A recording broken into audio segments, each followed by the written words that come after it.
Non, le téléphone, s'il vous plaît. Ah ouais, c'est quoi ce truc de qu'ils mettent dans la bouffe, mon frère? Normalement, la conférence, elle est finie parce que moi, je sais pas. Mais heureusement pour vous, à la main d'or, aujourd'hui, il y a une spécialiste elle fait tout, elle connaît, elle a écrit des livres et tout. Donc, s'il vous plaît, un tsunami d'applaudissements pour Nathalie Gouzet.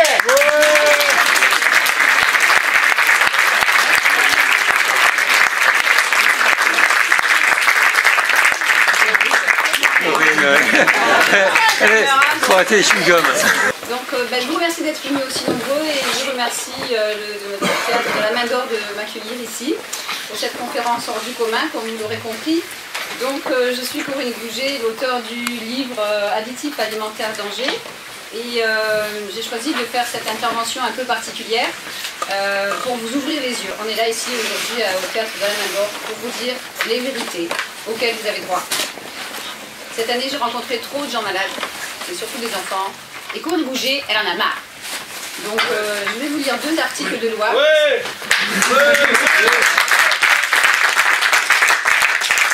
Articles de loi que vous ignorez peut-être, mais qui sont violés quotidiennement par l'État français, entre autres, et par les médias.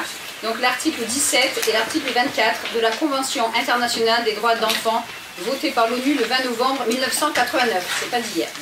Donc article 17, les États parties reconnaissent l'importance de la fonction remplie par les médias et veillent à ce que l'enfant ait accès à une information et à des matériels provenant de sources nationales et internationales diverses, notamment ceux qui visent à promouvoir son bien-être social, spirituel et moral, ainsi que sa santé physique et mentale. Je répète, ainsi que sa santé physique et mentale. Après, il y a aussi l'article 24E. Les États parties reconnaissent le droit de l'enfant à jouir du meilleur état de santé possible et de bénéficier des services médicaux et de rééducation. Et donc, du coup, l'État doit faire en sorte que tous les groupes de la société, donc vous représentez ici, en particulier les parents et les enfants, reçoivent une information sur la santé et la nutrition de l'enfant. Comme vous allez le comprendre au bout de ces 2 heures, on vous cache énormément de choses, tout ça pour vous rendre dépendant d'aliments qui n'en sont pas, qui sont en fait des marchandises qu'il faut boycotter. C'est quoi pour toi un additif? Mais tout le monde sait que tu nous prends pour des gobins. Sel, poivre, moutarde, samouraï. Ça va pas bien. Tu veux que je te dise ce que c'est un additif? Ouais, on veut. Selon le site de notre cher ANSES en France, un additif alimentaire est ce qu'on appelle toute substance non consommée habituellement en tant qu'aliment en soi. Donc ça veut dire que tu n'irais pas chercher du E133 pour mettre dans ta voiture normalement. Ouais. Dans la voiture, ouais. Oui, mais la voiture, tu fais attention à ta voiture. Mais ton corps, tu y mets n'importe quoi dedans, tu le traites comme une poubelle et tu n'en as qu'un corps. La voiture, ça change, le corps non. Donc cette substance, qu'elle ait ou non une valeur nutritive et dont l'addition intentionnelle dans une denrée alimentaire, dans un but technologique, mais organoleptique, a pour effet qu'elle devient un composant de cette denrée. Mais sur le site toujours de l'ANSES, on voit un additif n'est autorisé en alimentation humaine que s'il ne fait pas courir de risque aux consommateurs aux doses utilisées. C'est un énorme mensonge. Mais la preuve de leur innocuité ne suffit pas. Pour pouvoir être utilisée, une substance doit aussi faire la preuve de son intérêt. Alors, intérêt... Mais l'argent, ça rentre en compte? Eh oui, tout à fait.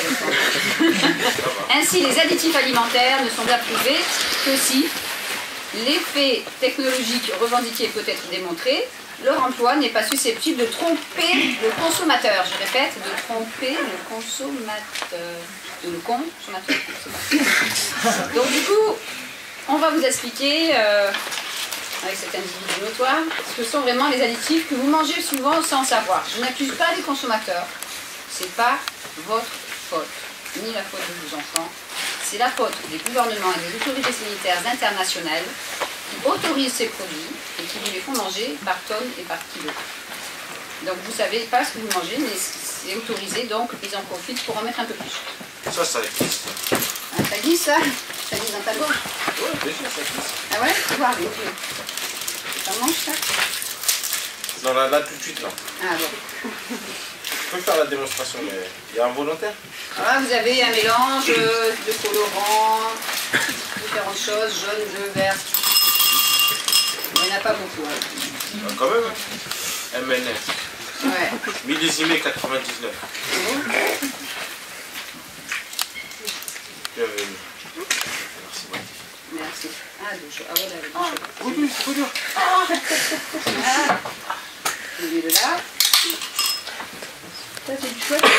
C'est du Perrier. Enfin, je dis pas la marque normalement. Mais... Ah, ce soir, c'est... Stop, stop, je vais mettre de l'eau partout. Si ça se trouve, ça peut exploser. Ah non, non, pas maintenant. Hein. Donc ça, c'est M&M, c'est quoi? Ça, c'est une sucette Tachland. Alors, c'est vendu dans des grosses boîtes comme ça. Il y a bien marqué sans gluten sur le devant. Ça vient d'Espagne. Il n'y a pas les ingrédients du produit fini, mais que sur la boîte, écrit en tout petit derrière. Tu vas imaginer que l'eau chaude, c'est ta salive. Et que le verre, c'est ton corps. Ok? Attention. Ça, vas-y, tu mets pas la bouche, hein? Ah, c'est beau. Ah, déjà, les M&M, ils sont partis au sujet.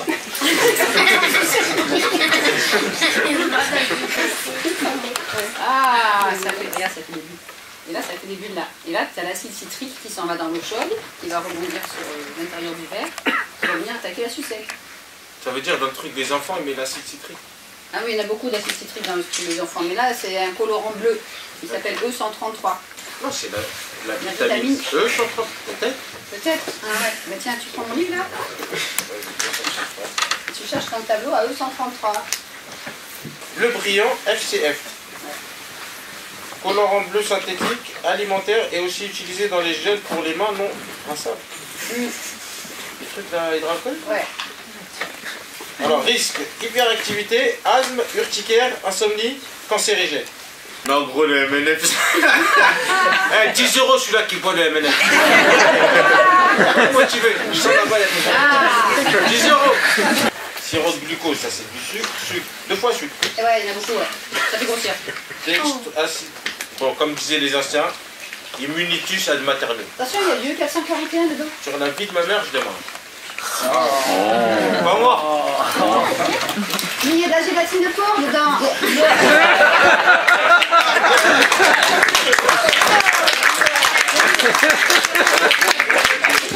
C'est 441. 441, ça veut dire quoi? Oui, c'est du langage industriel. Faut faire attention là, les mecs. Ouais, dans les M&M, ça, vas-y, ouais. Moi, je pense que ça fait exploser. Ah, attention. Comme ça, quand tu manges Il y a ça, quoi dedans, le prestataire? ben tu veux voir. Allez, après tu tires le torchon, t'as pas peur. Hein. Ça, pour moi, déjà pas.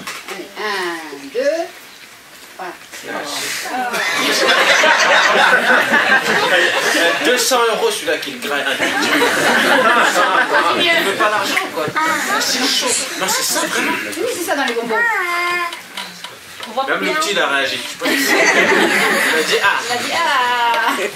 Là-dedans, tu as aussi des arômes. Et dans l'arôme, il y a du glutamate monosodique. Ça, je connais. Glutamate monosodique. J'en avais péta quand j'étais petit chez les Chang. Et on mettait ça dans le shit quand... C'est ça. C'est ça. C'est ça, tu mettais dans ton shit. Mais parce que les petits ils savent pas, tu mélanges avec du pneu. Et ça marche pas. Ça, par exemple, toi. Non, c'est à toi. Non, mais aujourd'hui je pourrais plus manger, mais avant je mange ça. Tu manges ça avant toi? Je le claque. Attends, tu vois, tu claques. Oui, mais là, il y a marqué quoi? Il y a marqué Exploding. Exploding cheese and chili. Et là, il y a marqué bursting with more flavor. C'est-à-dire ça explose avec plus de goût. Tu les as vu les ingrédients? Moi, je savais pas si c'était un cours de lecture. Hein. Là, ils ont distribué ça dans Paris. C'était gratuit, c'était des cadeaux. On paraît que vous craquez. Bah oui, ça craque les neurones. Ça détruit les neurones du cerveau. C'est une soupe, mais une soupe. Tu vois, il y a un poireau, une carotte. Non, mais regarde les ingrédients derrière. Mais ça veut dire quoi tout ça? Poireau, tomate, betterave, arôme. Alors, contient de l'orge et du céleri, sel, beurre en poudre, exhausteur de goût, chlorure de potassium. Là, on rentre dans la chimie. Glutamate de sodium, Voilà. amidon de maïs, lait écrémé, curcuma, stabilisant E340. Même effet secondaire que le E338. Voilà. Et le E338, c'est de l'acide orthophosphorique. Donc, hyperactivité, troubles digestifs, peut perturber l'équilibre naturel calcium-phosphore de l'organisme, etc. etc. Bah ça j'avais Ça, c'est la sauce Parkinson, tu vois. Voilà. Si tu veux Alzheimer, t'en prends pas sachet. Donc après, c'est à vous, risques et périls. Mais dès que vous voyez marqué E621 ou malheureusement une des sources de glutamate sodique ou monosodique ou toute la famille des E600, je suis désolée de vous l'apprendre, mais c'est prouvé depuis 1955, cet exhausteur de bouffe fait baisser la vue en détruisant le nerf optique. Et c'était aussi prouvé à nouveau par le professeur John Olney, que vous verrez dans le petit reportage dont je vais vous donner le titre. Et dès les années 1960, il en a donné à des souris. Sous cette forme, hein, celle qu'on vous fait manger sans vous le dire. Et là, il a vu que ça faisait des lésions cérébrales chez l'animal. Ça existe depuis 1909, tous les 10 ans, selon un célèbre neurochirurgien, le professeur Blaylock, ils ont multiplié les quantités par 2 ou 3. Et donc, le docteur John Olney, le professeur John Olney, je vous montrer sa photo, il avait dit il y a plus de 45 ans que si on laissait autant de glutamate monosodique dans l'alimentation des humains, nous assisterions à une épidémie mondiale de diabète et d'obésité. Parce que le glutamate provoque la faim, il fait grossir et augmente par 3 le taux d'insuline. Donc si vous allez aussi sur Internet, tu vois, vous allez sur YouTube par exemple, et vous tapez la vérité sur le glutamate monosodique. Et là vous tomberez sur une vidéo qui est passée à la télévision aux États-Unis, elle fait 13 minutes. Elle est passée en 1991. Et ensuite, en janvier 92. Alors là, tu vois, elle a très précis. Elle a plein de petits trous. Et c'est l'acide citrique qui est en train de détruire la sucette. Dans d'ici 20 minutes, il n'y a plus rien. Il y a encore les cacahuètes ou pas? Oui, il y a tout. Hein, pas... Il y a tout. Alors, en français, bien sûr. Cacahuètes, 23%. Enrobé de chocolat au lait, 48%. Et dragéfié. Ingrédients, 2 points. Sucre. Donc c'est ce qu'il y a de plus au début des étiquettes, c'est qu'il y en a beaucoup du sucre. Je ne sais pas lequel, mais cacahuète, on s'en doute, elle est dedans. Alors le plus dangereux dans ce genre de produit, c'est ce qu'il y a entre le colorant et la cacahuète. Alors, pâte de cacao, lait écrémé en poudre, lactosérum et protéines de lait. Il y a peut-être un peu des OGM en plus, et tout ce que comporte comme bactéries les produits laitiers. Matière grasse végétale, donc peut-être l'huile de palme, c'est bien. Ah, c'est bien, ils sont réveillés. Hein. Émulsifiant, lécithine de soja. C'est bien. Ça vous soja transgénique. Transgénique. Ben là, c'est forcément. Donc la lécithine de soja, je vais vous dire le petit secret des industriels, ça sert d'émulsifiant. Mais voilà, ça sert aussi à provoquer l'addiction. C'est-à-dire que les gens qui consomment des plaquettes de chocolat industriel, ils en mangent, ils finissent la plaquette, ils passent à la deuxième, à la troisième, à la quatrième. Mais le pire, c'est quand vous achetez des chocolats chez le maître chocolatier, il n'y a pas les ingrédients parce que c'est de la vente à emporter. C'est du fait sur place. Et là, vous avez 9 fois sur 10 la lécithine de soja déjà dans le chocolat. Il y a un peu d'aluminium dedans, ça t'a marqué? Aluminium, très dangereux l'aluminium. Mais oui, c'est dans un cerveau. Il y a de l'alu là-dedans? Ben, dans plein de colorants. Et donc du coup, c'est ça qui énerve les enfants, parce qu'ils sont très sensibles. Mais les mamans après sont là, mais tais-toi! Je t'ai acheté des bonbons tout à l'heure, pourquoi t'es pas gentille? Il est par terre pour acheter ça. Et donc du coup, la mère, elle sait pas, c'est de la faute à la maman. Bah, elle tue ton gosse, mais sans savoir. Voilà. Non mais après aussi, la peur, toujours la peur. C'est pas la peur, je veux dire... Moi, tu vois, toi, c'est la peur des mauvais produits. Moi, ce qui me guide, c'est l'amour des bons produits. C'est ça qui me guide. Eux, c'est l'amour de l'argent. Parce que tu comprends, moins ils vont payer leur matière première chère, plus ils vont faire du profit. Tu comprends? Bah, quoi on t'attire avec des publicités, moins 50%, machin, venez vite acheter 3 pots pour le prix d'un et compagnie. Moins 50% de neurones, oui, mais bon, une fois que tu es abruti, bah, tu vas continuer à manger. C'est pour fidéliser le client. Tu comprends? C'est comme la drogue en fait. Ah, c'est pire qu'une drogue. Si eux, ils mettent ça dans la graille et ils savent que c'est dangereux, est-ce qu'il n'y a pas une volonté de nous empoisonner? Ben, quelque part, oui, mais d'un autre côté, le but c'est de te rendre accro, parce que le glutamate, ça rend accro. Donc si moi je prends, par exemple, je pars enfouraillé comme dans Colombe, je vais dans les bureaux de monosodique et je tue les gens, c'est de la légitime défense.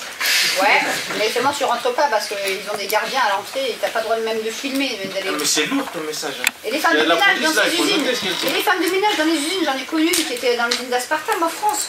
Eh ben, ils ont un bonnet, ils ont un masque, des gants et des Donc ils veulent ici. Elle a même pas le droit de vider la poubelle. Donc les riches, ils en ont marre de nous, c'est ça que tu veux dire?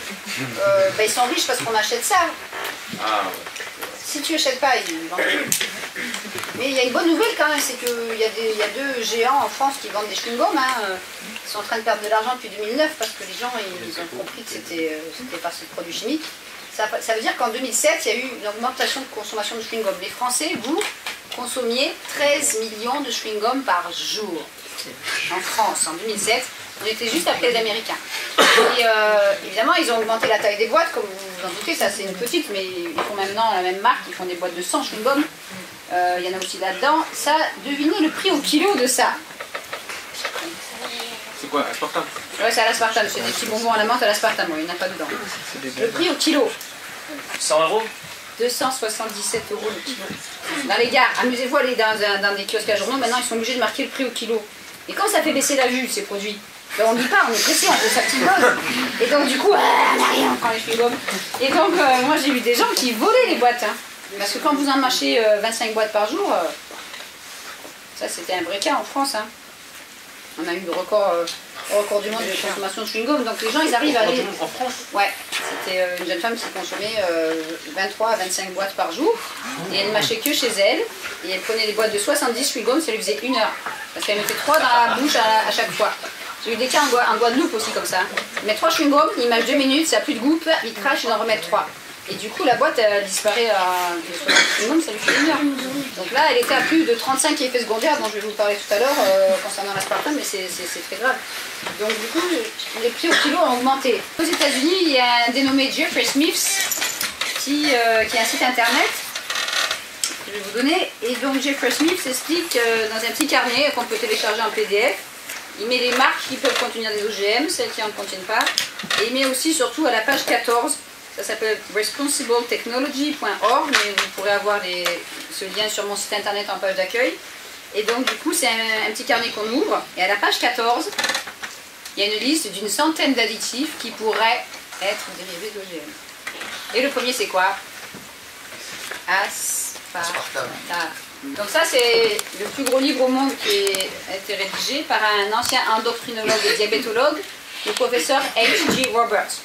Donc du coup à l'intérieur de ce livre il y a un questionnaire que vous trouverez en français sur mon site à côté du livre. Et ce questionnaire, c'est les effets secondaires recensés par cet expert pendant 20 ans sur des milliers de patients. Donc dans le livre, il y a 1300 personnes. Alors je pensais jusqu'au mois dernier qu'il y avait 8000 produits alimentaires qui en contiennent. Et en fait, j'ai eu le privilège d'interviewer Betty Martini qui passait en France. Et elle nous a annoncé qu'en fait, c'est 14 000 produits dans le monde qui contiennent cette molécule aspartame. Donc ça provoque l'addiction, ça va très très vite, aussi bien par des chewing-gums ou des bonbons ou autres. Et plus on en prend, plus on en veut. Ce qui est très intéressant scientifiquement parlant, c'est que quand on mange uniquement des bonbons ou des chewing-gums, il n'y a jamais de surpoids. Il y a plus de troubles neurologiques, de chute des cheveux, tout sur le dessus de la tête, même avec des enfants. Et il y a plus aussi, le problème c'est qu'il y a plus de troubles psychiatriques. Et donc articulaires, entre autres, etc. aussi au niveau des articulations et des os. Et donc du coup, on continue. Et il y a des gens, j'ai des cas aujourd'hui en France, hein, qui sont jeunes malheureusement, qui ont 20 à 25 ans, et qui boivent, tenez-vous bien, restez assis, 5 litres par jour de ça. Et j'ai eu de nombreux cas d'obésité morbide avec ça. Alors que c'est censé éviter l'obésité justement, puisque c'est light, ou c'est sans sucre, ou c'est zéro. On arrive à une situation en France, messieurs, dames, où la limonade à l'aspartame, premier prix, est moins chère qu'une bouteille d'eau. J'ai vu un jour dans un RER une maman qui allait donner un chewing-gum à sa petite fille de 4 ans. Je dis excusez-moi, je peux vous expliquer quelque chose là? Et j'ai fait bien sur le côté. Et puis je dis voilà, sur le côté il y a marqué aspartame. Ah oui, non, je ne savais pas. Hein. Je dis ben non, vous faites comme Blanche-Neige, vous mangez des trucs, mais vous ne saviez pas. Je confirme, j'étais avec elle dans le métro, elle fait peur aux enfants.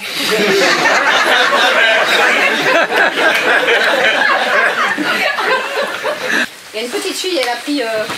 Bon, elle a 14 ans maintenant, mais elle a pris des multivitamines pour enfants. Elle avait 2 ans et 9 mois. C'était à l'aspartame. Elle en a pris 3. Elle est partie là aux urgences. Hein. Elle a fait un malaise cérébral. Et elle est retardée mentale à vie maintenant. Et le professeur Trochot à Barcelone a eu de l'aspartame pur. Et on lui dit, ben, vous avez qu'à prouver que c'est pas dangereux.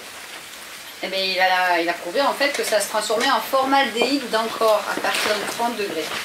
Et le formaldéhyde, par un chewing-gum ou par un bonbon, il arrive dans le cerveau très rapidement et au bout de 30 minutes. Donc c'est le méthanol de l'aspartame qui se décompose en formaldéhyde.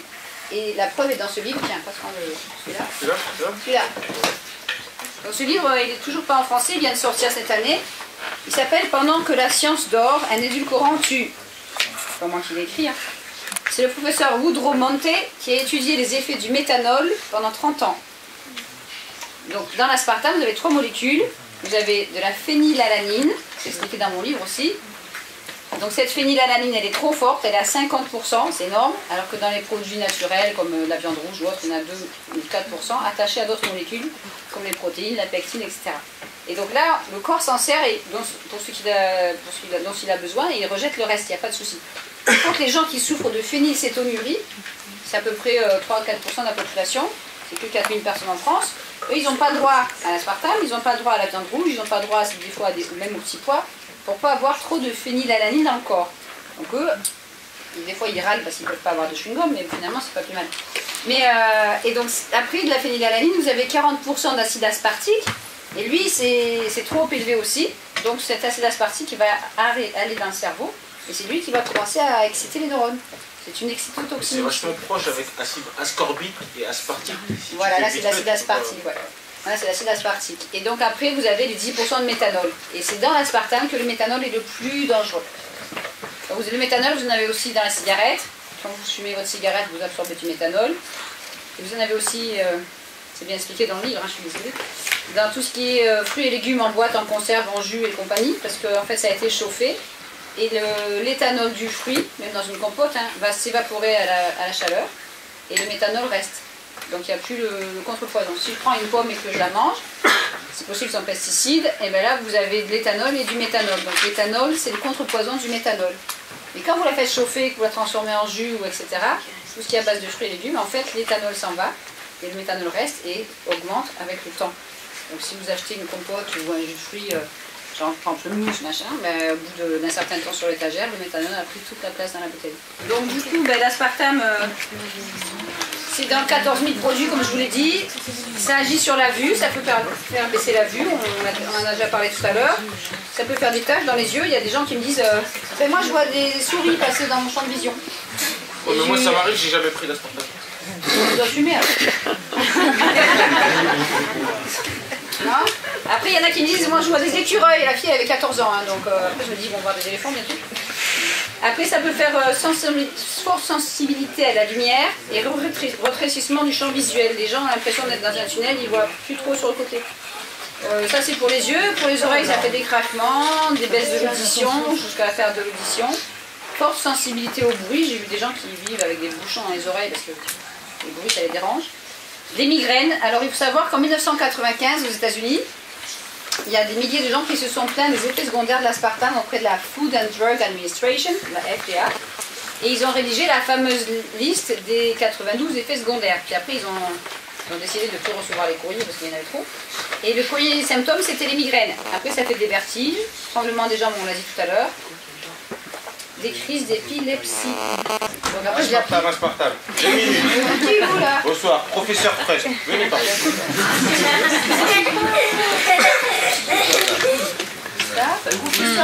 Voilà, bon, déjà, moi, là, ça, normalement, je vous attaque en diffamation, si je peux me permettre. Une touche d'humour, vous avez édulcoré mon propos. L'utilisation de E dans l'alimentation est primordiale si l'on veut sauver la forêt et en finir avec le terrorisme. Donc ça, j'ai pas de temps. Donc ça, c'est quelque chose que je peux expliquer dans ma conférence. C'est mardi, dans le 16e, c'est 35 €. Oui, là, on va rentrer dans le vif du sujet. Premièrement, vous êtes quoi, madame? Moi, je suis docteur. Je suis docteur, ça veut dire il y a une verticalité. J'ai signé le serpent de Hippolyte. Il faut dire la vérité aux gens. Il faut dire Amélie Nothomb. Il faut dire Agatha Christie. Vous êtes une romancière. Voilà, c'est bien. Ce que vous dites, il n'y a aucune preuve scientifique. Bon, voilà, maintenant, premièrement encore. Et là, c'est le scientifique qui va vous parler maintenant. Vous êtes une femme. Quelque part, tout est dit. Non, vous avez raison. Déjà, elle parle de la cuisine. C'est bien. Il faut parler de la cuisine, mais dans la cuisine. Là, c'est des choses sérieuses, madame. Voilà, ensuite, on avance. Et là, vraiment, c'est l'argument de plomb, comme on peut dire. On est en démocratie, on n'est pas en démocratie? Voilà, il paraît. Il y a la Vox Populi, que je sache. La Vox Populi, monsieur Dave. Qu'est-ce que chaque jour les Français disent par leur acte d'achat? Il n'y a pas de problème, je vois ça. Ils le disent tous les jours. Donc voilà, quelque part, regardez ça. Chaque jour, l'acte d'achat. Voilà. Ils sont cons, les Français, c'est ça que vous voulez dire? Ah non, pas du tout. D'accord, parce que la Vox Populi, c'est très important. La Cash Populi, chaque jour, les millions d'euros, ils sortent. Ça se respecte, madame. Bon, là, c'est le scientifique qui a parlé. Maintenant, le cœur, il va s'exprimer aussi. Il faut reconnaître. Il y a le bon aspartame, il y a le mauvais aspartame. Quelqu'un, il vient, il mange un sandwich 4 kilos d'aspartame. Son lait, il va couler. C'est possible. Maintenant aussi, il y a le bon aspartame. Moi, madame, quand une femme, elle vient dans mon cabinet, elle a un peu le surpoids, elle est ostracisée dans son travail, elle est grosse, elle est dégueulasse. Moi je lui dis aspartame, quelque part il faut qu'elle meure. Il y a le respect de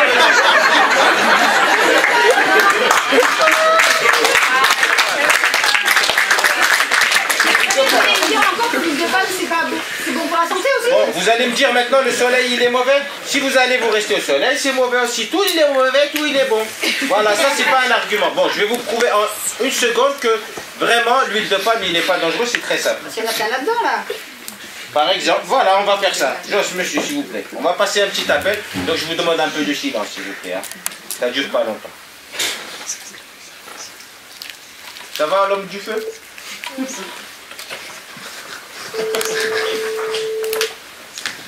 Là, on appelle Ferrero, en direct.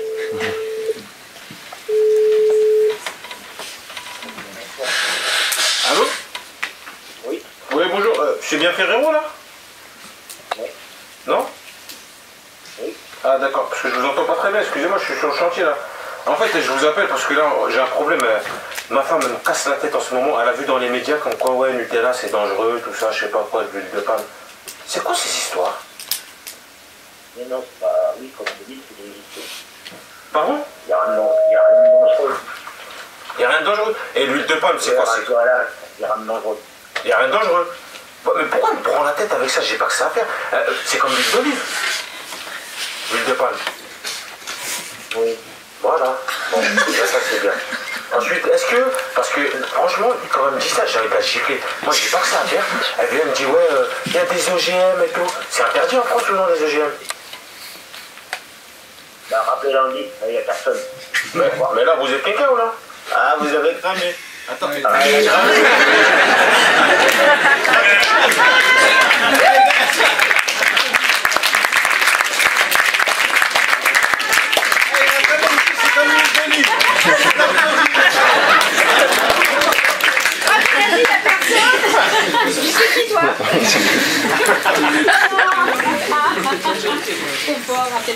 Sur le pot que je vous ai fait passer, il n'y a pas marqué vanille, il y a marqué arôme à la fin.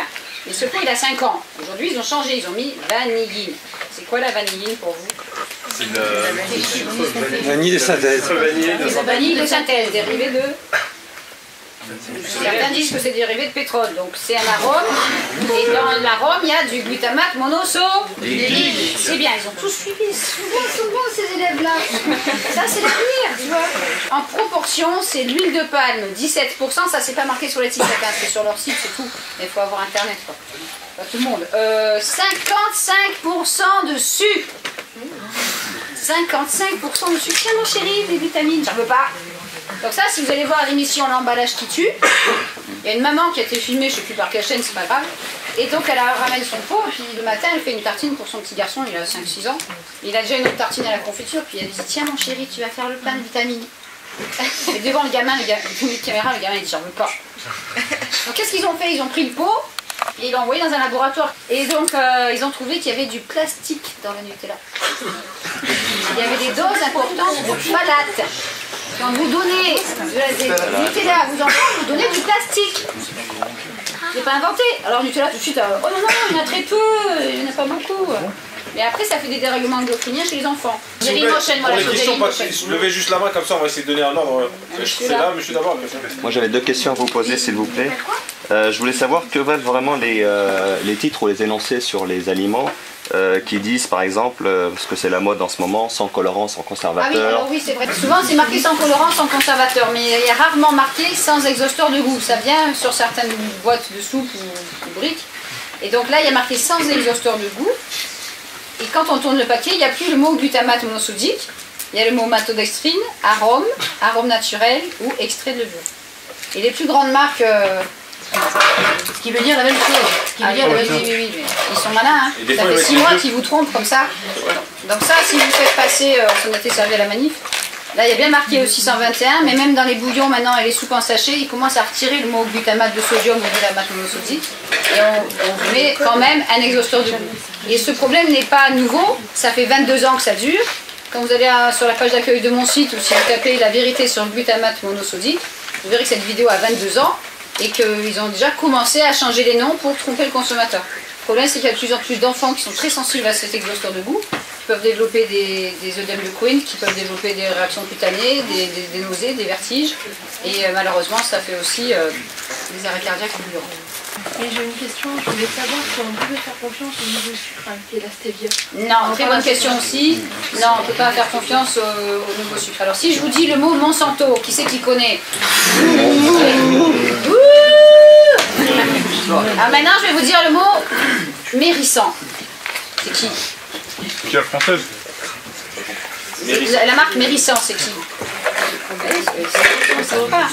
C'est Monsanto en sous-marin. Voilà un petit peu, voilà. Donc Mérissant, c'est ceux qui ont distribué le Candorel pendant 35 ans. Et c'est Mérissant qui vous distribue la Purvia. La Purvia aussi. La Purvia, c'est la marque pour vendre de la stevia. Dans cette poudre-là, il y a 2,20%, voire 1,20% de stébioside. Et c'est une poudre blanche dérivée de stébioside. Ils disent que c'est une plante, que c'est naturel. Oui, c'est une plante. La stevia, c'est une plante. La plante en elle-même, elle est Et bonne. la poudre en elle-même, elle a très peu de cette plante-là. Et elle a été traitée pour devenir une poudre blanche. C'est un extrait de stébioside, de riboside A. Et après, on rajoute à ça avec de l'arôme naturel. Ils ont rajouté de l'érythritol il n'y a pas longtemps. Ils ont changé la recette 3 fois depuis que c'est sorti. Et c'est déjà, ça s'appelle Truvia aux États-Unis, c'est déjà un scandale aux États-Unis. Mais en France, on dit rien. Donc on lui fait aussi manger du sucralose, ce nouveau édulcorant, qui est en fait du Splenda. C'est un scandale aussi aux États-Unis, le Splenda, depuis des années. Et cet édulcorant, sous le mot nouveau, se transforme encore dans votre sang. Et j'ai une autre question, donc j'ai un proche qui consomme beaucoup d'aspartame, donc tout le temps, tous les jours. Et qu'est-ce que je pourrais lui montrer, une vidéo, un livre, choc pour le mieux pour lui, ça dépend de son état. Moi, vous le connaissez, donc allez voir le questionnaire sur mon site, vous voyez ce qu'il a comme symptômes. C'est des gens qui sont ça c'est très important, merci d'avoir posé la question, c'est des gens qui sont psychologiquement très fragiles. Un aspartamien, je les appelle comme ça parce que je les aime bien. Un aspartamien, il a des crises, des angoisses en permanence, des fois jour et nuit, surtout en fibromyalgie. Ils ont des trous de mémoire, ils ont des phobies, des tocs, et ils souffrent souvent de paranoïa aiguë. Donc ce qui est très intéressant au niveau scientifique, parce que j'ai vu des milliers de cas, c'est les gens qui sont accros au soda light, toutes les marques. Ils ont un problème, ils souffrent très souvent d'agoraphobie, c'est la peur de la foule, donc ils ne sont pas là aujourd'hui, ils ne pourraient pas. Et ils ne vont pas faire leurs courses, ils envoient quelqu'un les faire, et ils restent chez eux à boire. La première chose à faire, c'est arrêter la consommation d'aspartame. Après, il peut y avoir un effet de manque, surtout par les boissons, pendant plusieurs semaines, plusieurs mois. Mais il faut se faire aider par un bon naturopathe, j'ai certaines coordonnées si vous voulez, pour désintoxiquer. En fait, le formaldéhyde se stocke aussi dans le foie et dans les reins. Et donc, c'est des émonctoires, on appelle ça, comme la peau aussi, vous allez remarquer. Amusez-vous. Alors, regardez les gens dans le métro qui mâchent, j'en ai encore vu ce matin. En général, au bout de 8-10 ans, ils n'ont plus de cheveux là. Ils ont des lunettes, parce que la vue baisse. Et ils ont des boutons, ça commence surtout sur le front. Qu'est-ce que vous conseilleriez comme pour un édulcorant, j'irais sans, parce que comme on dit que l'aspartame, donc c'est mauvais. Ouais. Les produits finis à base de stevia aussi c'est mauvais parce que ça contient que 2%. Ouais. Moi j'ai une amie diabétique qui mange de l'aspartame avec le Coca Light et compagnie et tout quoi. Et qu'est-ce que vous conserveriez pour mettre, je sais pas, dans les yaourts et tout Le miel, mon frère. Non, pour les diabétiques, c'est pas bon le Les miel. diabétiques, elles ne peuvent pas prendre de miel, mais... Plus miel, c'est le sirop d'agave. Il y a le sirop d'agave. Alors certains aux États-Unis commencent à critiquer le sirop d'agave. Vous avez sirop d'érable, sirop de riz, sirop de raisin, il y a différents sirops. Mais la plupart des édulcorants synthèse sont mauvais. Hein. Dans les chewing-gums, vous avez toute la collection. Vous avez Acésulfame-K aussi, qui lui c'est leucémie et cancer. Vous avez l'aspartame, vous avez le ribanvel, ils n'arrêtent pas d'essayer d'en faire des nouveaux. Il faut essayer de retourner à une alimentation naturelle. Sinon, trouvez le livre du docteur Coussens, C-O-U-2-S-E-N-S, sur le diabète. Là, elle apprendra beaucoup de choses. Mademoiselle. Allez-y. Oui, en fait, qu'est-ce que vous nous conseillez quoi, au quotidien? C'est vrai qu'on est... Bon, moi j'ai 2 enfants, voilà, donc je fais attention, mais c'est vrai que... Qu'est-ce qu'on fait? On achète que du bio, du cuisine. enfants. Margot a 11 ans, Arthur a 7 ans. Ils aiment cuisiner. Oui, on fait beaucoup. Les enfants adorent cuisiner. Bien sûr. Et des fois, je vais dans les écoles, on fait pratique théorique et cuisine. Donc, j'explique les les machins avec l'histoire de Blanche-Neige, le livre, etc. Et puis après, on va lire les étiquettes avec des loups autour d'une table. Ils adorent ça. Puis je leur lance des défis. Je leur dis, tiens, toi, je ne vais pas trouver le 133, que tu pourras faire 621. Et puis ils sont là, si, j'ai trouvé. Ouais. Donc tout ça, ça part à la poubelle. C'est obligé. Au moins, ce qui est à l'aspartame et au glutamate. Après, oui, il faut cuisiner. C'est sûr pour une maman qui est très occupée avec 2 enfants, de devoir faire ses courses avec un décodeur d'étiquettes. Je veux dire, on devrait faire confiance, j'avoue. Hein. Je préférerais pas être là et puis voilà, savoir que je suis en bonne santé et sans obésité ni tous ces problèmes de santé. Mais donc on peut contrôler ce qu'on mange et ce qu'on donne à manger à ses enfants pour leur bien-être. Parce que quand on veut des enfants, c'est pour les voir en bonne santé et toute leur vie si possible et avoir des enfants à leur tour. On n'a pas envie qu'ils se retrouvent comme ça. Surtout pas, mais bon, ça rapporte aussi ces maladies. Et après, il y a les cosmétiques qu'on utilise au quotidien. Donc, oubliez tout ce qui est dentifrice au fluor par pitié. Pour retomber sur le fluor, il y a aussi du fluor dans l'eau du robinet, au moins à Paris et sûrement dans d'autres villes. Des hormones, etc., des réponses de médicaments. Donc, après, l'eau, c'est un autre problème aussi. Il y en a qui ont des filtres pour filtrer l'eau de la maison. Est-ce que c'est efficace? Je ne sais pas. Ça marche bien quand même. Le lait, la France et la Suède sont les pays où on consomme le plus de produits laitiers. Je crois que c'est en Europe ou au monde. Et c'est là où il y a le plus d'ostéoporose. Je voulais juste rajouter un truc pour la dame avec les enfants. Oui. En fait, c'est juste pour vous dire, parce que dans le côté urgence, moi je sais pas ce qu'on peut dire, mais sur l'intention, moi j'ai grandi à Aubervilliers, et il y a 20 ans à Aubervilliers, tous les gens, ils avaient tous un jardin partagé. Tous. À Aubervilliers, il y avait des poules. Je connais une nana qui prend les cours de théâtre avec Jackie ici, qui a une terrasse de 20 mètres carrés, et elle récupère à peu près sur l'année 100 kilos de légumes. Et moi j'ai grandi à Aubervilliers toute ma vie, je connais rien de trucs, et j'arrive à avoir un potager et à faire sortir des légumes. Donc je crois que sur le long terme, à un moment donné, si on ne veut pas être empoisonné, je pense qu'il faut se nourrir nous-mêmes. Et de toute façon, on faisait ça depuis des milliers d'années. Le boycott, c'est le premier, je pense que c'est la première arme. Bon, moi je vais devoir vous laisser parce que j'ai du travail. Je voulais juste dire, faire un petit coucou à Dieudonné, qui nous a permis gratuitement, qui a permis à Corinne de s'exprimer. Il voulait faire un... Ah, il t'a failli, hein.